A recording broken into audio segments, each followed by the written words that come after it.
திருவண்ணாமலையிலிருந்து சென்னை செல்வதற்காக திண்டிவனம் செஞ்சி இருவழிப்பாதை திட்டம் தயார் செய்யப்பட்டு அந்த திட்டம் நிறைவேறாமல் அப்படியே உள்ளதால் அதனை விரைந்து செய்து முடிக்க மத்திய அரசிடம் கேட்டு பெறுமாறு தாழ்மையோடு கேட்டுக்கொள்கிறோம். ஏராளமான வரிகளில் இருந்து வணிகர்களை காப்பாற்றி தருமாறு அன்புடன் கேட்டுக்கொள்கிறோம்.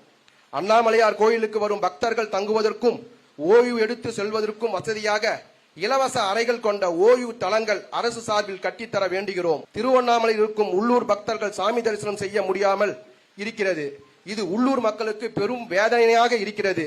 இந்த வேதனையை தீர்க்கும் வகையில் உள்ளூர் மக்கள் சாமி தரிசனம் செய்வதற்கு தனி நேரம் ஒதுக்கி தருமாறு தாழ்மையோடு கேட்டுக்கொள்கிறோம். கார் பார்க்கிங் அமைத்து தர வேண்டுமாறு கேட்டுக்கொள்கிறோம். ஆன்மீக பக்தர்களின் வசதிக்காக பேட்டரி பஸ் வாகனம் இயக்க வேண்டும். கிரிவல பாதையில் அவசர சிகிச்சைக்கு ஒரு மருத்துவ நிலையம் அமைக்க வேண்டும் என்று கேட்டுக்கொள்கிறோம்.